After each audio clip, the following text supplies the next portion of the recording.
Welcome to Priority Maintenance Podcast. Today I have a guest. How are you doing, Robert James? Doing fine, thank you, Jeremy. Good. I've known you for almost 2 years now. It has been a while. Yeah, time flies. And we've done a couple jobs for you, but you are into the investing market of housing. Correct. So just residential housing, not multiplexes. Yes, I have not. No, I do have some. I have a triplex and 2 duplexes at the moment. Did you start out with triplexes or I duplexes? thought that I was going to be the multifamily king of Wichita Falls starting. Yeah. And then real quick, I went, ooh. Yeah. What threw you off of that? A lot of those started out were lower end. You have a lot of trouble filling those with a good tenant. They are there, but it's tough finding them. The turnover's higher. A lot higher turnover. And a lot higher. And so the profit margins are probably narrower too. It's more volume. You have higher, what do I want to say? Your cash flow's higher on those. But then you lose a lot on the turnover. If you miss the apartment's tore up, the house is tore up, whatever, and you lose a lot of your cash. So you found a formula that works for you. Yes. But before we get into that, let's go into the beginning. How did you start getting into investing? I was always real interested. And I remember real early on, I worked at Certainty, and there was a guy there that had a bunch of properties, and that goes way back when. And I always thought that was interesting. I was probably 18, 19 then, and then didn't do anything, of course. Just kept on working, factory work forever, and then I don't know what spurred me finally at the end, and I went and bought my first duplex, and that was 18 years ago. What was it? Just intimidating to you at first, and that's why you didn't do it? Oh yeah, the thought of jumping out there and buying something and then being a landlord is like, wow. Yeah. So I bought the first the debt was the biggest concern? No, the debt debt doesn't bother me. I have no issue with that. Yeah. I think it's just being a landlord. Yeah. Dealing with people. I'm good with people, but dealing with people still. Yeah. So I jumped out there and bought the first one.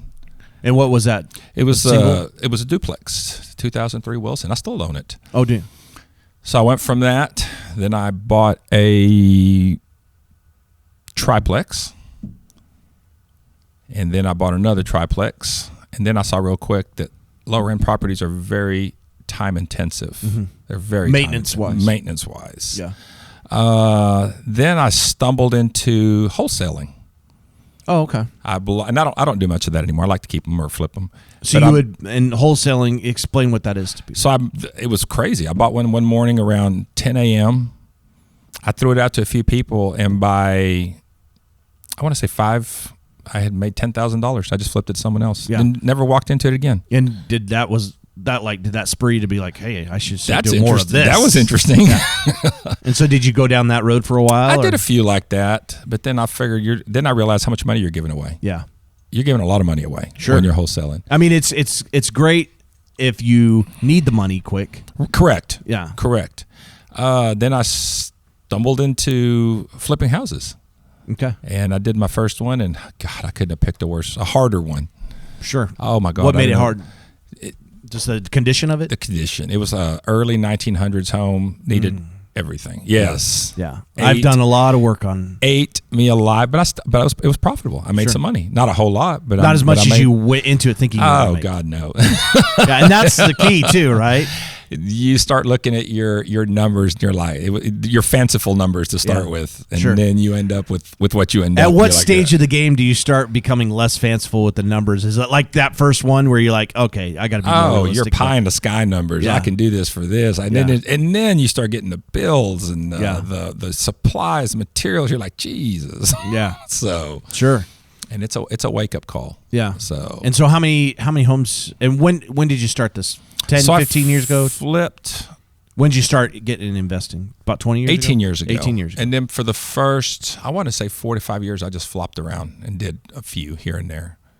So that pulls me to 13 years. Then I really got serious. And then you just said, I'm going to make a go of it. I did. I sort of remember that moment. I was like, I'm just going to do it. Yeah. I'm just going to do it.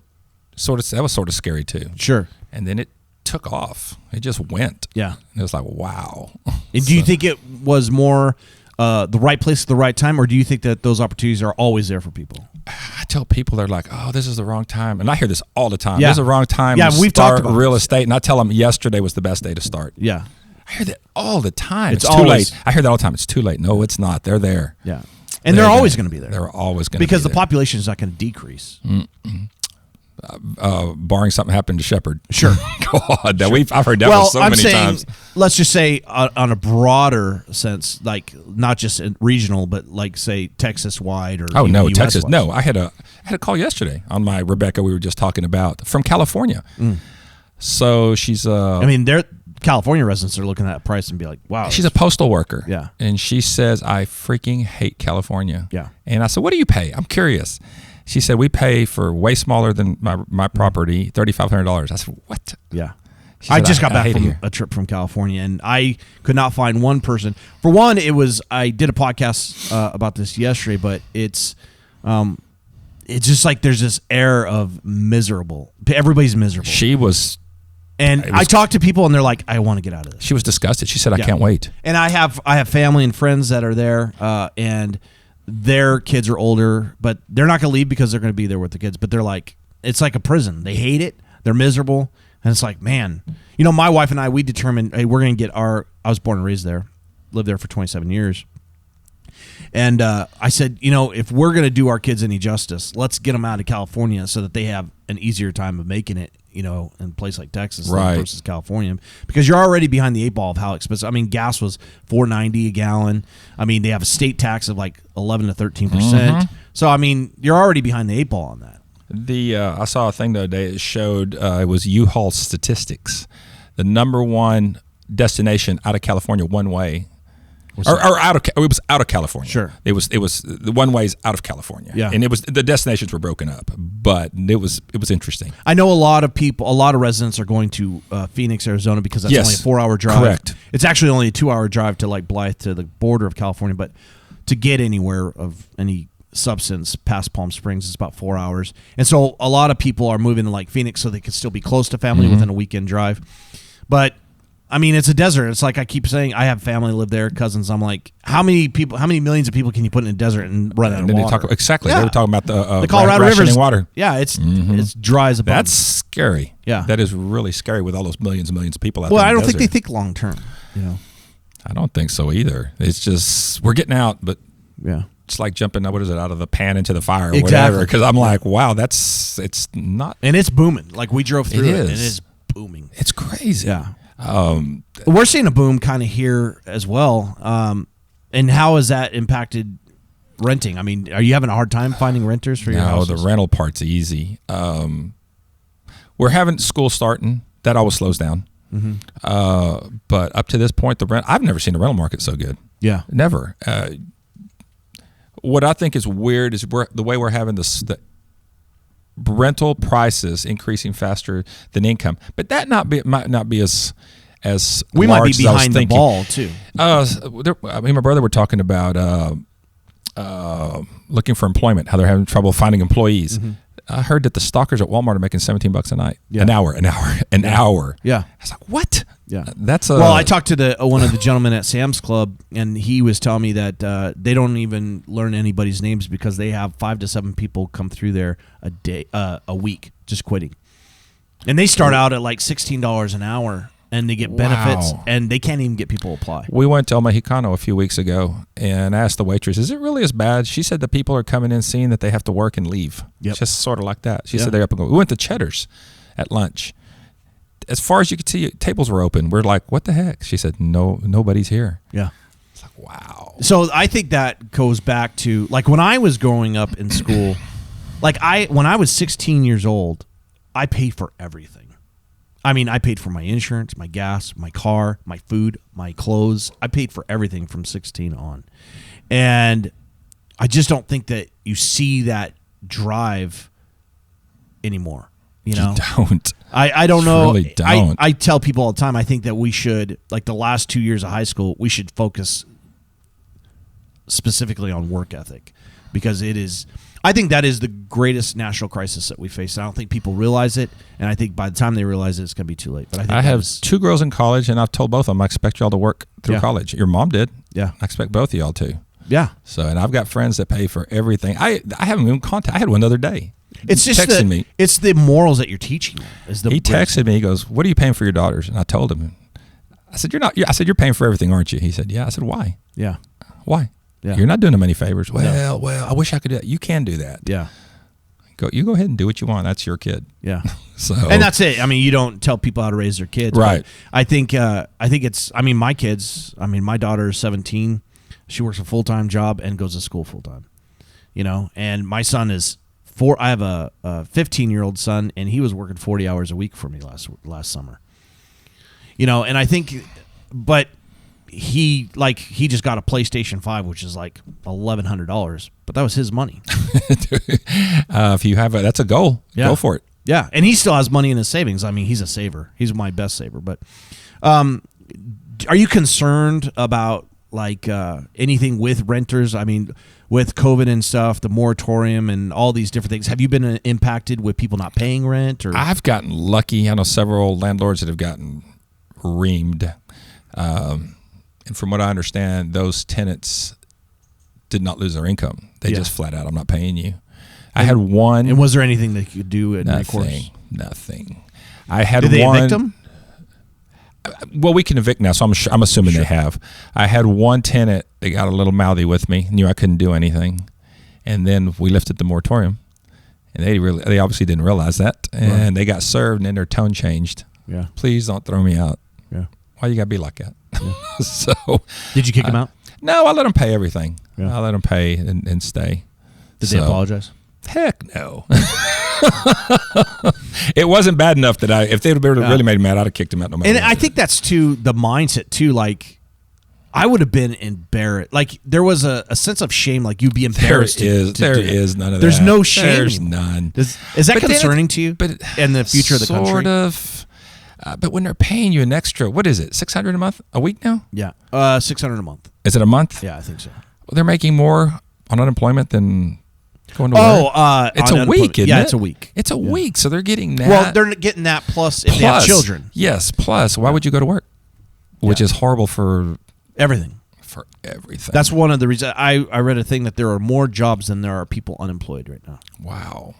Then you throw in inflation on that. Yeah. What was the last 2 months was the highest in 20-something years? I'm concerned about inflation. I am too. I've made a few moves because the wages aren't increasing as steadily. Correct. And I've made a few moves in the last month to set myself up for that. Yeah. And I've suggested to other investors they need to do the same thing. What are? Do you mind sharing a couple of things? Watch those adjustable loans you have. Yeah. Because what am I saying? Commercial loans adjust every 3 to 5 years.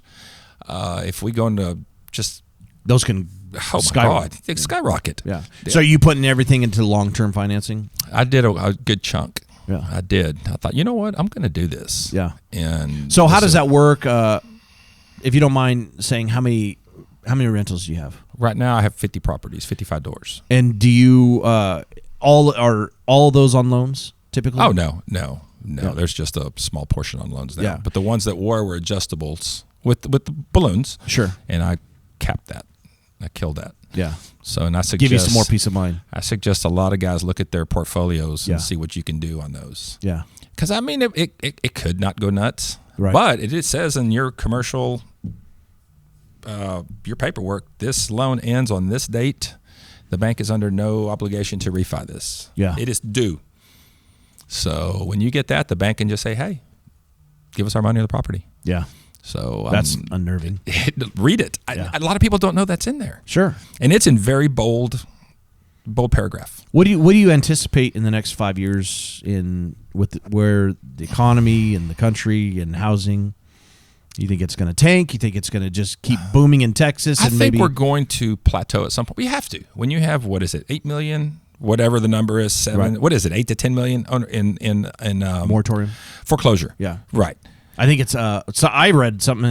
It could be all the way up to 14 million. That's unreal. Yeah. But there's no way they're going to let it hit the market like we. And I don't know if they're going to be real with the numbers either. Right. Because I think they hide a lot of that because it would cease investment.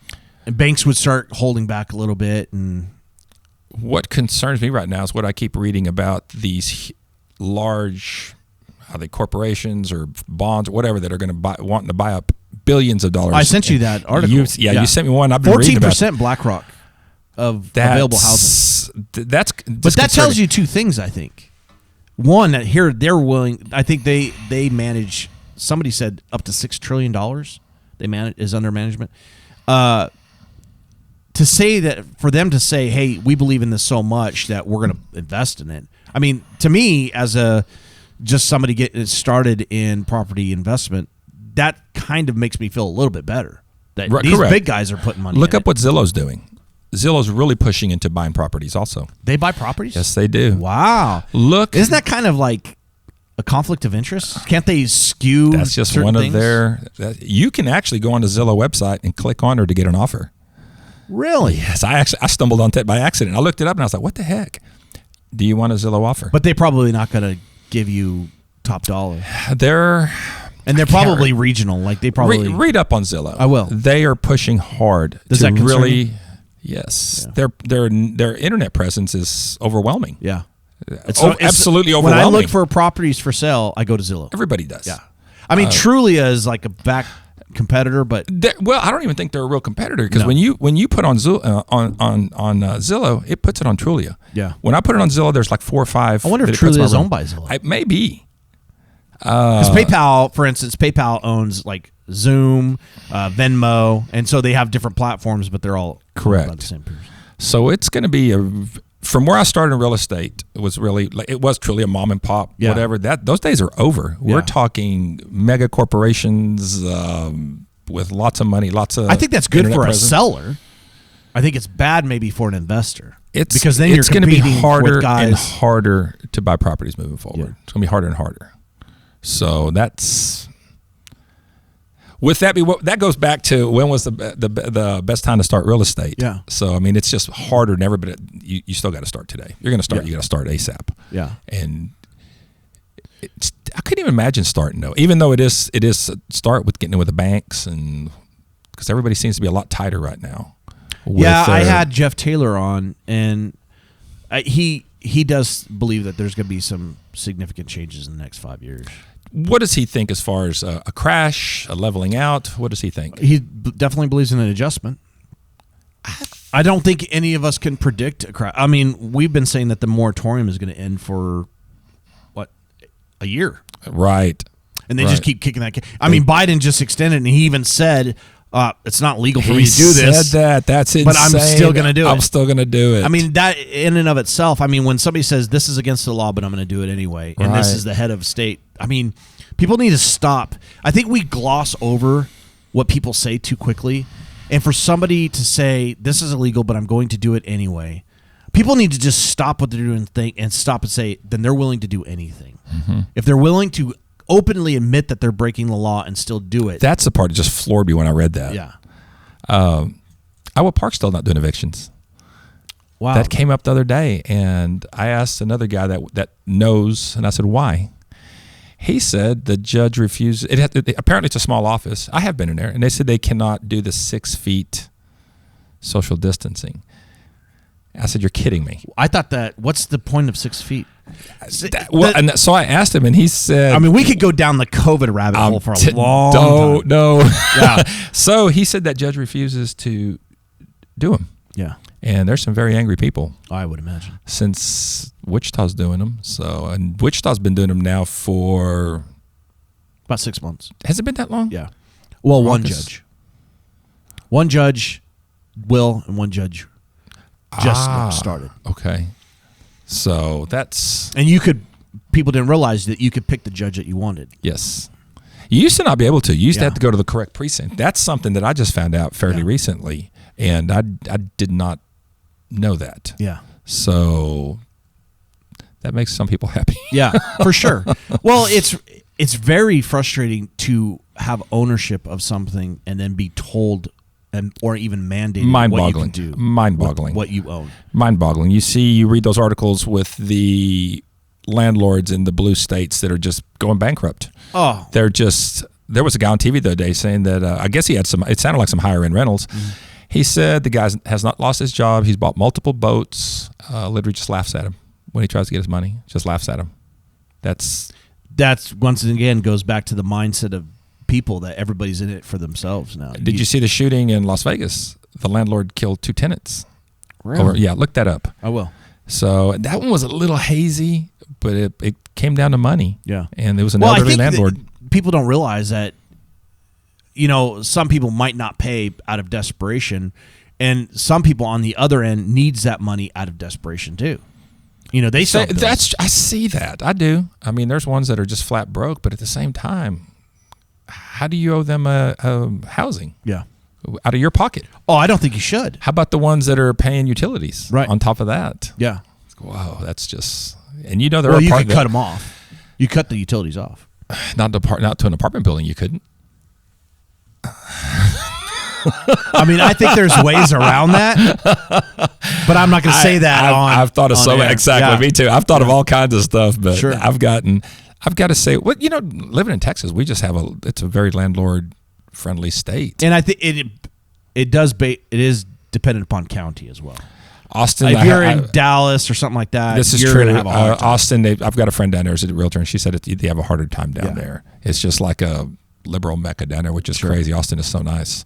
Why would you come in and ruin something? I don't know. Yeah, I don't know. Yeah, that's another thing we could talk about for days. So you got into it and you just started rolling, and how did that? It just took off. Dominoes. It just took off. I mean, it just went.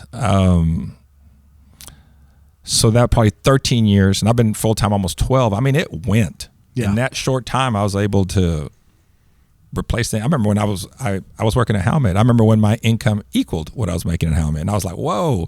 Then it surpassed it. Yeah, and then I was like, "Whoa!" The light bulb went off. Like, well, I had a really good job there. I'd never worked for myself. I still had my W-2 job. Mm-hmm. What happened is we had a layoff, and they took me out of my cushy job and put me back on production. Yeah, and I was like, "I don't do this anymore." Literally. Sure. And I literally walked out of there one day at 5:00. Just turned around and left. I'm done.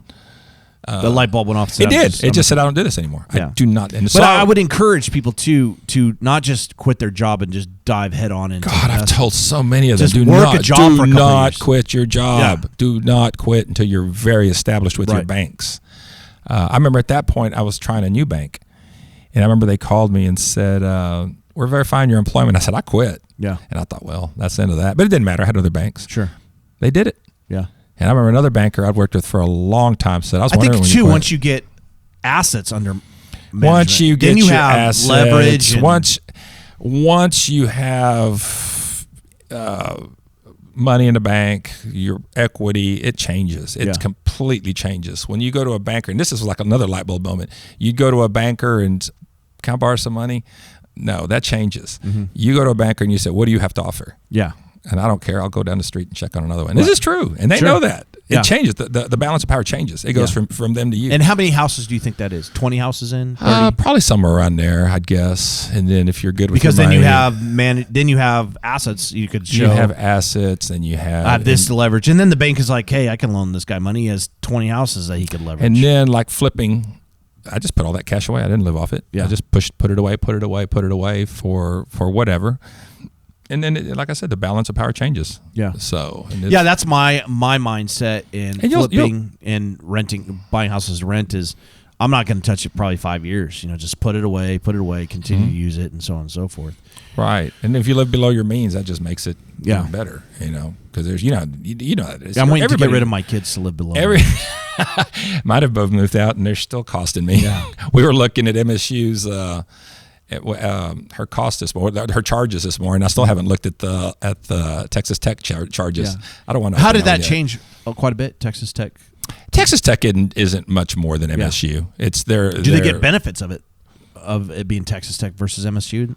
You think? Oh, crap! I didn't think of that. Yeah. That's right. It is an MSU or Tech. Is it a subsidiary or just It's a subsidiary. That's what they call it. I mean, it's like an extension campus. Extension campus, correct? Or I don't know how they're going to. Maybe they'll name it North Campus. Who knows? Because it's a good sized university. Actually, I need to check the Texas Tech bill. So I'm going to pull them and compare them and see what we have there. Yeah. But I'm wondering if the benefits are greater too with the Tech name versus the MSU name. They're keeping MSU though. Oh, are they? Yeah, they're keeping MSU. They're keeping their Mustangs. Mm-hmm. I'm not real sure what it's going to change. But maybe the resources. They said that's one thing I heard. They said they're going to have a lot more resources to draw on. So probably more classes. Like they could take more online classes as well. Things like that. All right. So you never got into commercial real estate? Not yet. I've not yet. I've not heard this yet. I have been thinking about that a lot lately. I'm looking for a big deal. And I don't know what a big deal is, but I'm looking for something big. You'll know it when you see it. Right. Are you looking at building something from the ground up or something that's already I existing? thought of that. I just don't think I want to deal with that. I thought of building houses for a while, but I just don't want to deal with that either. I don't think you should build houses. That's I know some guys that are pretty successful doing that, but I thought, nah, I'm pretty good at what I do. If anything, I would say the idea I've had is I would like to get maybe like 10 acres and develop like a whole industrial park, maybe an apartment complex, maybe a strip mall, and kind of multifaceted type of thing. Maybe, if it has good street frontage, put a couple of fast food restaurants on the street, something like that. That's an interesting way to go. That would be really. Have you looked at any possible spots? I have. But, I'm probably 2-3 years away from that. I mean, even this property that I bought here, I have a lot to do here. As one thing that I have told some of the guys that I talked to, real estate guys like you, I'm in a different place than a lot of people. A lot of these guys are hard charging, whatever. I've sort of kicked back a little bit. I still want to buy them, but I just not as gung-ho as I was. Yeah. Not as just, I don't know. It's not complacency. It's just I'm happy where I'm at. So some people want 1 million houses. Some people want X number of houses, and I don't know. But I still want a big deal though. Yeah. What is that big deal? I don't know. Maybe an apartment complex. Does that make you nervous? Like a big complex? No. Would you want it here, or would you? That's want the other else? thing. I want my stuff close by, so that limits what we have. I've been looking. I've been wanting to do. Man, Sherman's blowing up. Yes, it has. Somebody I was told by 2 different people that there's developers that bought enough land to build 20,000 houses in Sherman. Golly, wow. Yeah. That's amazing. Yeah. And it's booming right now. And you can still find deals there. So you can find deals anywhere if you just look hard enough. Yeah. That's the whole thing. have you been out to Sherman? Not in many, many, many years. I wouldn't even recognize. You should take a drive. It's interesting. I was surprised. Have you met investors out there? I have not. I'm not. I've been trying to get on the maintenance side, and we do renovations. I've been trying to get investors to go out there because I'm like, I know Wichita Falls is, in a lot of ways dried up in the sense that there's not a lot of out there, and there's a lot of investors competing for minimal resources. We are inundated with investors here, but it has slowed down. But I told him, I was like, go out there. We'll go out there. We'll renovate the house out there. I know it's an hour and a half away, hour 45 minutes. That's fine. But there's deals out there, and a lot of them. That may be something I may peek into. You should. But like here, have you noticed you're not getting mail as much? You were getting mail, weren't you, from investors looking for stuff? No. I was getting. I get email all the time. That has actually stopped. Yeah. The texts have stopped. The calls have stopped. I was just getting cold called. Yeah. Asking me what I wanted to sell and stuff. I actually think I have a buyer for the one I'm doing right now, and I haven't listed it. Oh, it's fantastic. But I think you can. And speaking to that, you don't use real estate agents typically, right? I do. Like I have that. Sell? I have my Wilson listed right now. My first one I ever bought, and I have it listed with a realtor. And do you negotiate those rates? Of course. That is key, right? Of course. Everything's a negotiation. I've right? told people before, everything is negotiable. Real estate. Everything. Sure. I've done like 3 jobs for you, and you've negotiated every single time with me. That's what you do, though. Yeah, it's sure. not, and everybody does. Yeah. And you shouldn't get offended by that. Oh, they do sometimes, which you've found out. Yeah. I'm sure you have too. Oh, sure. I don't know. We have a different mindset. Like I've taught my kids, one of the things I taught my kids, we would go to garage sales, I'd say, do not pay asking price. Just walk away. It's okay. It is. And they have my wife, she can't do it. She cannot do it. Some people can't. Yeah. Some people can't do it. What my wife does now, we'll go to garage sales, she'll walk around everything and look at everything that she wants, and she'll go, all right, this is what I want, go make a deal. That is hilarious. Yeah. Some people just aren't geared like that. Sure.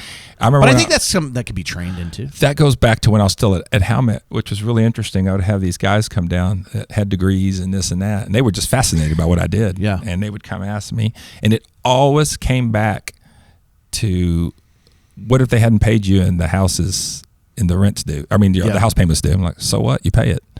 They just couldn't. They didn't have that. They were risk adverse. Yeah. There's a lot of people like that. People are scared of debt. Well, which, and I which think- debt is whatever, but there's good debt and I there's think bad debt. everybody is risk adverse to some degree. It's just like I have no problem with risk, but I I'm don't going to either. mitigate what risk it is. Correct. You know, Correct. like I'm leery of the stock market right now I am because too. it's super high. I am too. And everybody keeps saying, "Oh, it's just going to go higher because what else can you invest your money in?" I'm like, okay, I get that, but I'm just nervous of it. And so I think it really depends. For some reason I like things I can hold or like I can walk Tangible, on. something tangible. tangible. Your Yeah. real estate is Yeah, tangible. I don't go on an account and it's just gone in an hour. I've seen that when I was still at Helmet when we had the 2008 downturn. Mm-hmm. Holy moly, my 401 vanished. Yeah. It did come back, but I understand that. Well, especially that because I remember people. That really is dependent upon the age. Like if you're 65 and you see that, happen, that's terrible. You don't have time. You for don't that have the to come. time to recoup. Yeah. Correct.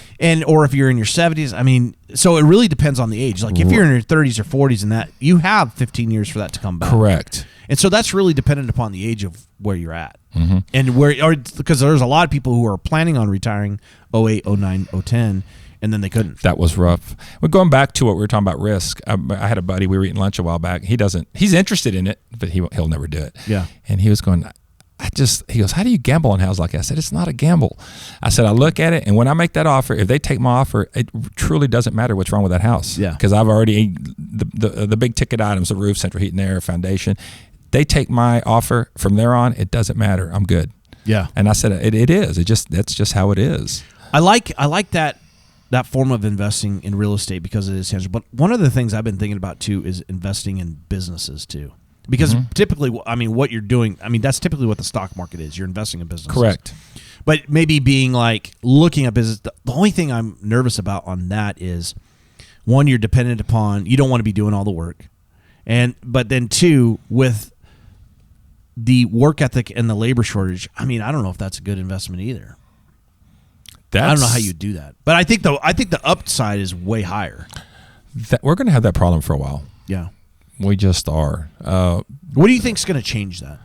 When they quit handing out money, Do you think that's going to happen? There's a fourth one coming out. Yeah. Do you I think just read that's that gonna the other day. happen? No, they're. I mean, there's still $1 trillion that they didn't spend on the PPP. I didn't see that. Yeah, from what I was told. Mm-hmm. But just these checks that keep going out, and I don't know. They're going to have to take away all that extra money. Texas already did, didn't they? Texas took out the state. They They were can't- sued though, weren't they? Well, you can sue all you want. I Anybody think- can sue anybody for anything. I think they were sued to keep them from doing that. So They did. They so did. did Okay. Florida. Florida, Yep. correct. Tennessee, I believe, did. I think South Dakota did. I think there's like 13 states that did. When you can sit And home, those are, if you look at the stats, those are states that are booming because. when you can sit home and make more money than working, it's a no brainer for. Well, a I lot did of an people. eight state, 7,000 mile trip a few weeks back, and I was shocked. I was shocked at. We were in Montana, and we went in to Walmart at 2:00 in the afternoon, and every single aisle was stacked with boxes, and all the shelves were empty. It's and unreal. I was talking to the guy. He's like, "We can't even get people to apply." It's unreal.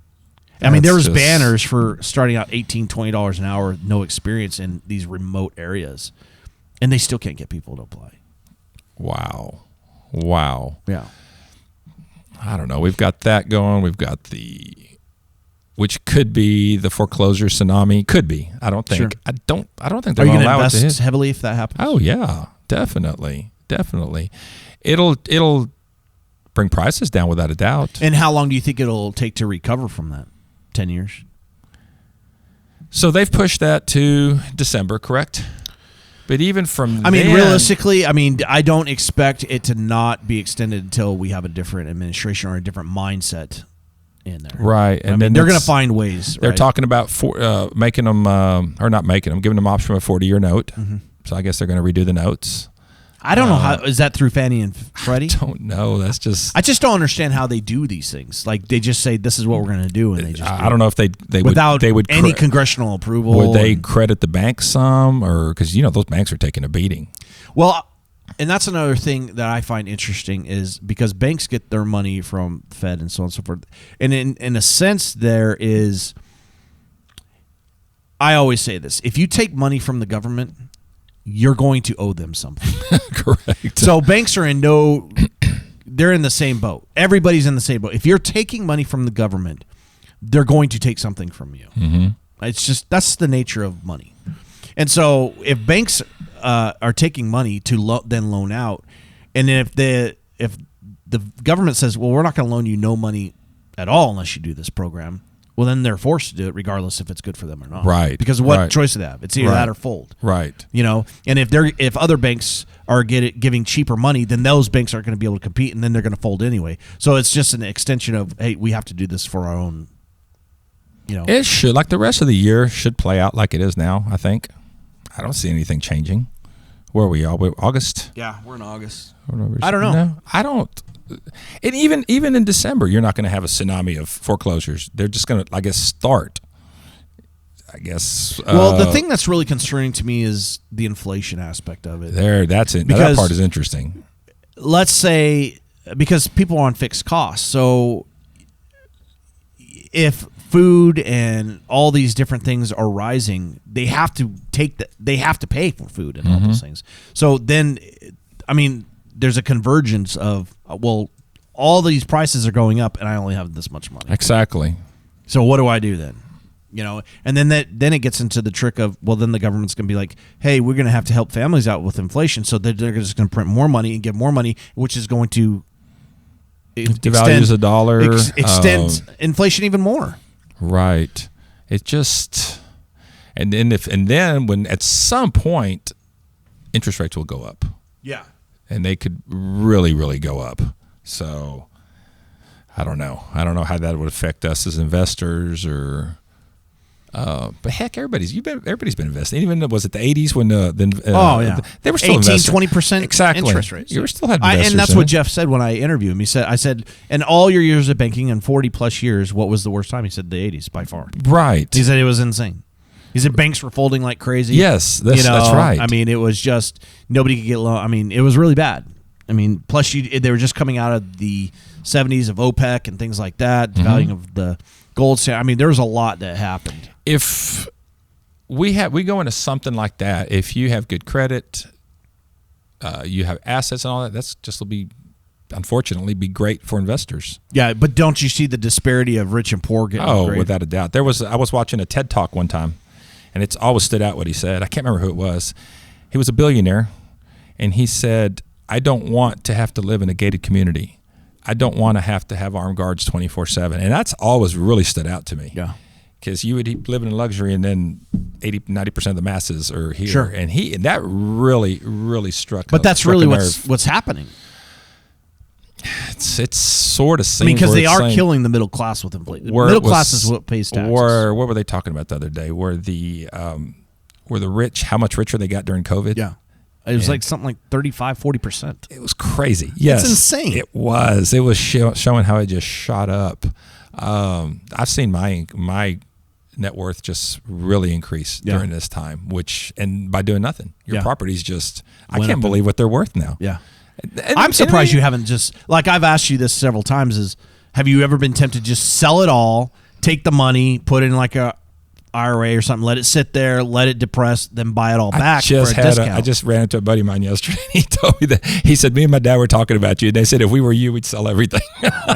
Just had that. But then what do you have? You know, I mean, obviously if you have 50 houses, you sell them off, you're going to have enough to live off the interest. But then you would, is that a strategy that you've thought about?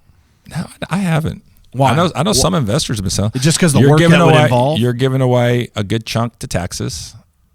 And there's ways to get around that too. There are. Then you're giving away you're giving away a lot of money. Yeah. You're giving away taxes, closing costs, realtors' fees, all that. And I just don't feel like giving all that up. I bought them really well. But don't you, I guess what it would be then is, do you feel like the margin of profit would be greater if you sold them, still paid all those things, and then in 3 to 4 years when everything's down, buy them all back? Would that margin? What if it doesn't go down? I think it will. I don't think we're going to have that. I really don't. I don't. If inflation continues as it is, we will definitely. Even when we had the big '08 crash, whatever, we didn't have a huge here dip. We Right, did in here, other places. correct. And see, I want to bring that up because We I did keep not telling have people that the U.S. is getting to the size and to we are not a cohesive nation like we once were, even 10 years ago. And what has been brought about with that lack of cohesion is you almost have countries within the country, like Florida, Texas, I thought of California, that regions here and there. Mhm. So you could see a depression in like New York and California, and you could see a boom in like Florida and Texas. Correct. So you could have two things happening at the same time that are polar opposites. of each Correct. other. And I think you're seeing that. I really It's- do. I think you're seeing the beginnings of it. With California, it almost seems like a complete separate. They're building worlds. houses there, though. I mean, They I are. drove through the Inland Empire and all that, and I drove through several cities, and they're still building houses. They're Giving still away- in demand. They give up so much of their income just to live there. Yeah, I think it's insane. I don't get it. And not just that, the road system is horrendous. I mean, they haven't changed the road system for years. When we were and in Los Angeles, it was unreal. Yeah. I've never been in traffic like that. well, they don't plan for the future. They build all these extra houses, and they don't. Then they say, "Hey, let's build the roads." And by the time they're done building the roads, they're 10 years behind again. What do they say? But It's I think I'll be honest. I think a lot of that has to do with the unions, because I think they perpetuate work. Like they don't. They're not long term thinkers. Like they don't. They're not like, let's solve the problem. They're Right. like, no, let's make sure we have work every year. we were on was it the 405 in Los Angeles? Yep. At night, 10 o'clock, 11 o'clock, and it kept stopping. So I thought it was a wreck. Yeah. I thought there must be a wreck. And I talked to somebody, and they were like, no, they said it's always like that. I talked to a friend of mine who went down there. He was driving at 2:00 in the morning. It was bumper to bumper. That's just nuts. Yeah. I I couldn't remember live- having to leave for jobs like in Escondido or like down in Long Beach. You have to travel the 90. And you would leave at like 4:35 and you would Wow. beat the traffic. You can't do that now. You could There's leave just at 2:00 in the morning. You're not going to beat traffic. That's awful. Just sitting in traffic for hours and upon hours. I've sat in traffic for 6 hours in one day Oof. and working 9 hours. So I'm 6, 9, 15 hours. And then that's a day. No. And I did that for months. No. We'll stay here in Little Wichita. Yeah. Little Wichita Yeah, Falls. it's great. If I'm the third car But back I mean, there, I get mad. at the same time, Texas has to look, because one of the things I have the opportunity to see is Texas has to not do what California started to do in the 90s. Texas today looks a lot like California in the 90s because things started booming. We're booming here. Yeah, but they've got to think long term. They got to put the networks and the road system in place to look at growth 30 years from now, not 10 years from now. They're talking in Decatur. Somebody else said that developers bought enough land to build 15,000 houses on the south end of Decatur, between Decatur and Fort Worth.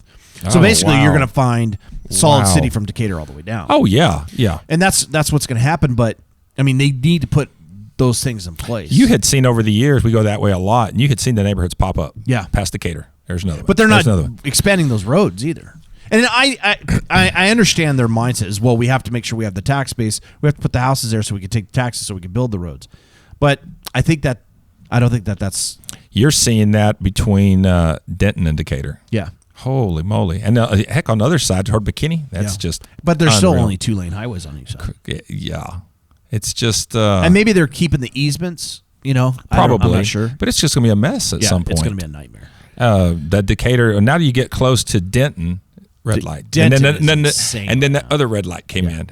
Is it 380? Yeah, you used to 360? be able to get from Decatur. I mean, used to be able, even I've only lived here 3 years. I could get from here to Denton an hour and 20 minutes. Right. No problem. Right. And now it's like hour 45. Just Those because they red put in- lights are going to keep coming down Yeah. that road, too, as Yeah, those and it neighborhoods go in. keeps- yeah. And there's no other way. I mean, either you take 114. Well, they could turn it into or- a highway They could do that. and then do on and off. when I ramps. was a kid, that was 2 lanes. Oh, I bet. That was a 2-lane road. Sure. That was a nightmare. Yeah. And now we've got the split road, but at some point it'll be very crowded also. Yeah. So I don't know. I wonder if we'll ever see any kind of growth like that here. I don't think so. We're a little off to. I don't know the politics here enough yet to understand. Like from what people told me, that there's certain families that keep things. That's what small. you hear that all the time. Yeah, Yes, and I don't know if what the validity of that is. I don't know if that's true. I see it to some degree, but they just put a second Chick-fil-A in, second Starbucks. I mean, they're allowing some industry. We have 3 Walmarts here. The MPEC is going to build the hotel. Oh, I don't know about the MPEC, but the MPEC hotel is about to be built. The convention I didn't know center. that. Yes, it's approved. Wow, and that's is moving that forward through taxpayer? No, there's a company coming in. I heard it's like close to $50 million, and it's going to be.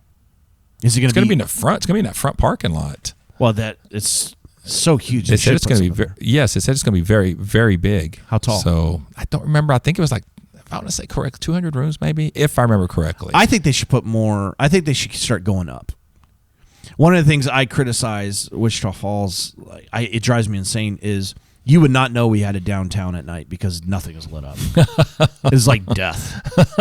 Whereas, one of the cool things, like you go to Austin, Fort Worth, Dallas, they light that thing up. They do. And it looks pretty, and people are like, wow, let's go down there. That's interesting stuff. We went down to Highlander that night. You ever eat there at Highlander? Oh, I love I it. like it. It's yes. so good. So we go to Highlander, and everything's so dark around. And I did notice that as I parked. Yeah. And I was like, there's nothing really lit up. And that's a very Nothing valid is point. That would lit be up. neat. But I took a picture on the overpass of it because it's so it's like, what are you guys what are you thinking? Like that's something I would get behind, even with like taxpayer money. Let's or that strip down the center toward from Kell that turns into Scott. You just have that huge nothingness.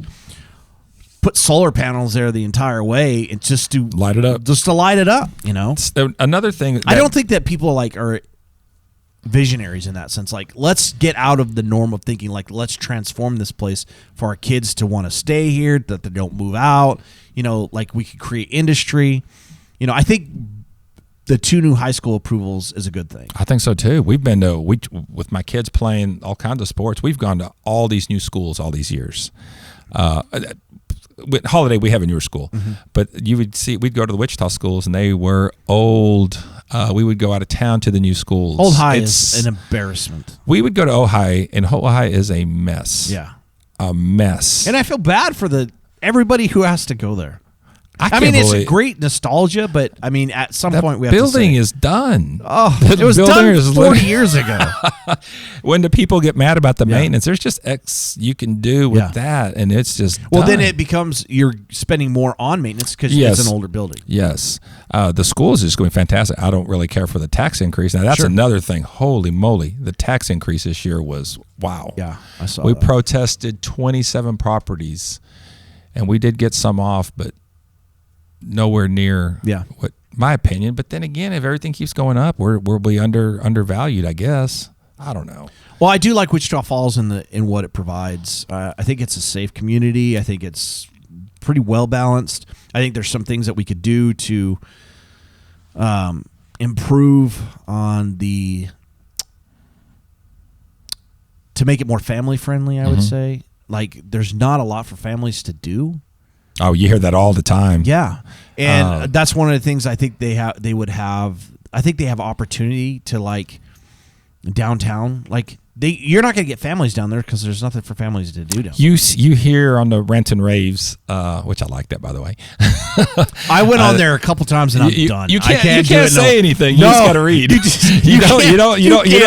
don't make I an made appearance. one comment one time is like, one of the things that my biggest pet peeves is when people are getting onto the highway and I say, you can't be doing 30 at the top of the highway like you were at the bottom. They came with you with the pitchforks. Yeah, they did. I was like, and I have people come to my defense that are actually called acceleration ramps. I mean, you're at the end. There's this post sign that you're supposed to be doing 60. I've seen several. I've actually seen some landlords and stuff that go on there and argue. And I've messaged them and said, get off. Yeah, you're gonna. This is not going to end well for you. Get off. Yeah, you can't. I've been part of the crowd. Just need a little bit, of course.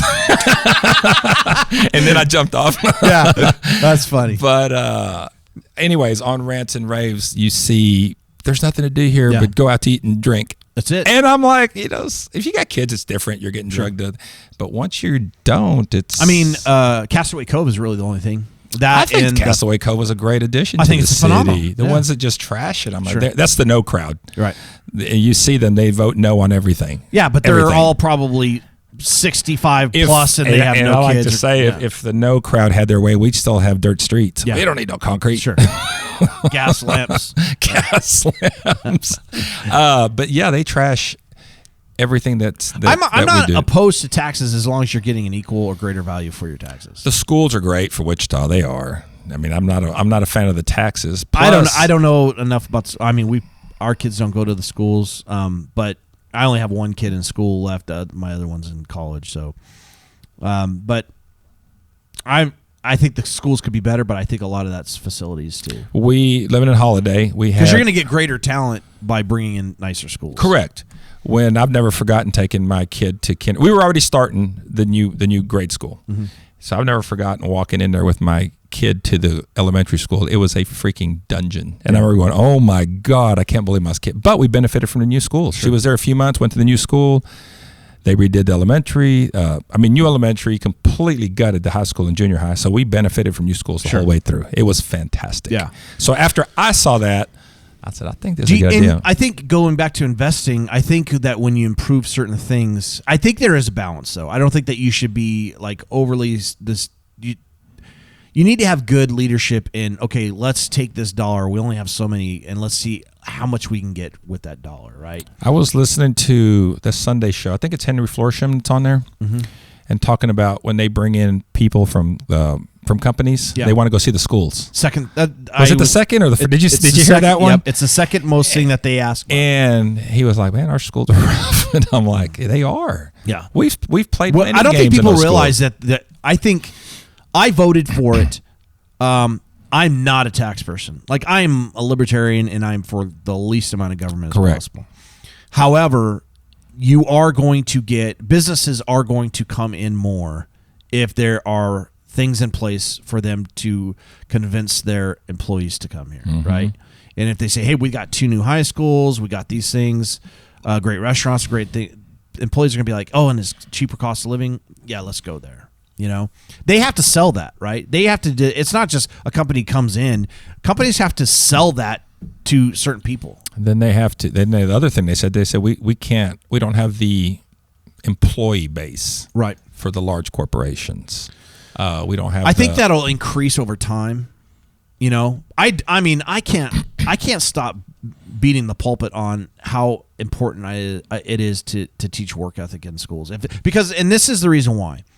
You have over 50% of divorce rate. So you have children in broken homes, and then oftentimes they're in broken schools or they're just going through the cracks. So then when they turn 18, we expect them to be adults, that they know how to manage affairs, they know how to do things, that they know how to live life. That's not a realistic expectation. I was explaining to my 18-year-old today about the stock market. Yeah.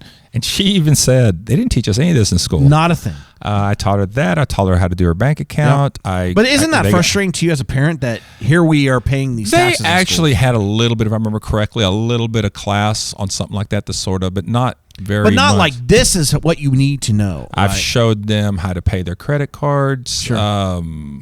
Just basic. And I do think that parents need to have that responsibility. But not a lot of people know about this too. But a lot of kids come from broken families. They don't have a father They don't like have that. So they don't have a dad or a mom to explain that so stuff. So that's my point is. I did. Yeah. So that's my point is, can we as a society survive when 50% or even 20% of the population is just like adrift? No, we can't. We can't afford for that 20% to just be adrift because we need them to provide for the elderly and all these different things for the basic functions of society. Right. And if we continue to say, well, it is what it is, I mean, it's going to come due. We're gonna have severe problems. Correct, definitely, and especially with the. Did you say we're in a population decline? Did you say that? I don't know if we are. We are. I don't know how it works. The U.S. is not. It depends on if they count immigration. I don't know about that, but it said that we're not replacing our population, and they said that's a big thing in Western countries right now. Japan's big time. Russia's not a Western country, but big time. That we're not once replacing our population. again, from what I've seen in the stats, people aren't getting married. Mm-hmm. Like I have a couple young guys. I have one specific. He has a girlfriend. I was like, "Why don't you marry her?" I was like, I mean, I met her. I said, "You're not going to find a better one. You might as well put a ring on her because you're not." Yeah, you should. And I think you're also seeing that young people are like extending getting married to like their early 30s. I don't think that's a good idea. I've read stuff like that. I mean, I got married young, and you're going to go through struggles. I mean, that's just part of it. I think actually that helps a marriage in a lot of ways. But I don't want to get too far off topic. One of the questions I wanted to ask, though, is what are some of your greatest concerns about investing? Like, what bothers you? I mean, what's your exit game, or do you have one? Really no exit game. Actually, me and my wife were talking about this at lunch. I said if anything happens to me, just sell them off one at a time. Yeah. That's one exit strategy. The big corporations getting into it. Yeah. That is one thing that's really interesting because they really have the resources What do you think their mindset is behind that? Do you think, because I've heard like conspiracy, they do not want people to own things. Oh God, de Blasio in New York said flat out that people don't need to be able to own property. Yeah. Flat out. Does that bother you? Yes. Yeah. People like that in power are just scary. Sure. Flat out said that. You know what? That's taking it out of the hands of the little guy. Sure. That's killing a lot of mom and pop. And my mom and pop. And you didn't grow up in a rich house. Oh God, no. We were poor as heck. Yeah, but you made it through your ambition, hard work, and determination. Right, definitely. And so when people like these companies come in, they're taking away that opportunity. And I really didn't think about that till you just said that. They're taking, I mean, just an enormous amount of properties off the market where the 15% from what? Golly, that's just... So the small landlord will be pushed out. The very small landlord will get shoved out. Yeah.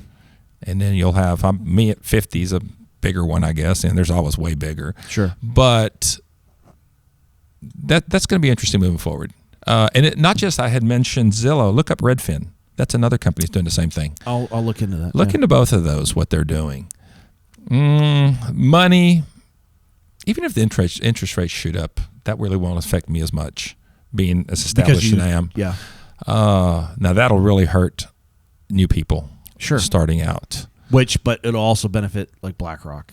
God. And just think how because they have the money, they don't need interest.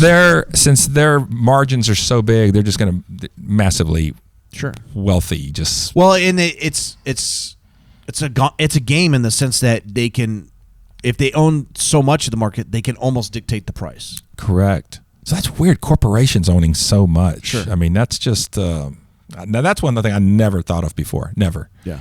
Never. You know, who would have? You had the big players that were nationwide that owned thousands of properties, apartment complex. But then this is going beyond that. Yeah. Way beyond that.